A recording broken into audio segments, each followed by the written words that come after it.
እንደምሰነበታችሁ ዛሬም እንደገና ጥሪ ላደርግላችሁ በዚህ ቆሜያለሁ። በጣም ደስ ብሎኛል።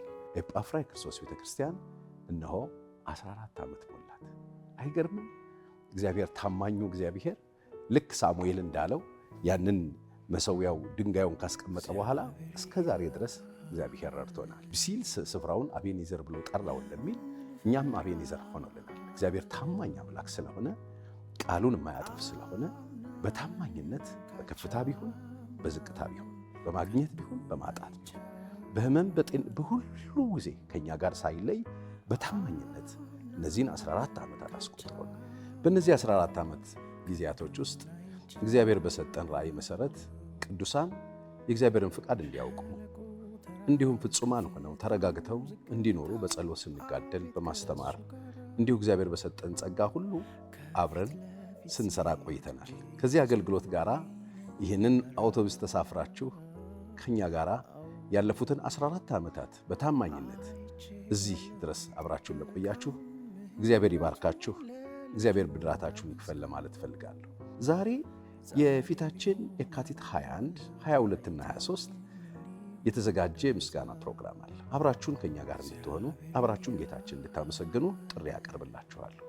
በተጨማሪም እንዲሁም በልዩ ልዩ እምነት ውስጥ ሆናችሁ የዚህችን ቤተክርስቲያን ራእይ ተረድታችሁት ገብቷችሁ የተለያየ ኮሜንት የምታደርጉልን በተለይ በሶሻል ሚዲያ የዚህ አጥቢያ ቤተክርስቲያን ተከታታይ ሆናችሁ በመላ ዓለም ያላችሁ ይህንን አማርኛ ቋንቋ የምትሰሙ ቅዱሳን ወንድሞቻችን እናቶቻችን አብራችሁን ስለነበራችሁ ስለሰጣችሁን መልካም አስተያየትና ድጋፍ ከልቤ አመሰግናለሁ። እግዚአብሔር ይባርካችሁ። አውቶቡሷ እነሆ 14ኛ ዓመት ሄርማታዋ ላይ በ21 በ22 በ23 ቆም ትላለች። ራያችንን ቪዥናችንን ሼር እናደርጋለን።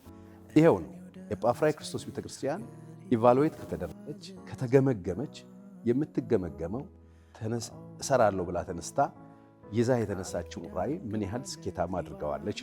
ቤተክርስቲያናችን ደግሞ ያለማሳነስ ዘር፣ ብሔር፣ ሃይማኖት ሳትለይ ለሰዎች ሁሉ የሚሆንን መልካምን ትምህርት እያስተማርን ነው 14 ዓመት ሞላል። እግዚአብሔር ይባርክ።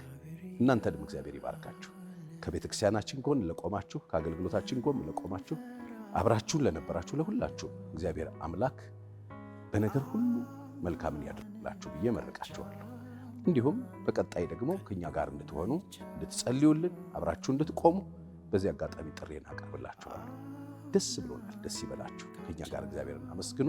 ጥሬን አቀርብላችኋለሁ። በድጋሚ የካቲት 21፣ 22 እና 23 ቤተክርስቲያን የተዘጋጀ ምስጋና ፕሮግራም አለ። የካቲት 21 ከሰዓት በኋላ፣ የካቲት 22 ደግሞ ሙሉ ቀን፣ እንዲሁ የካቲት 23 ደግሞ ከሰዓት በኋላ የተዘጋጀ ፕሮግራም አለ።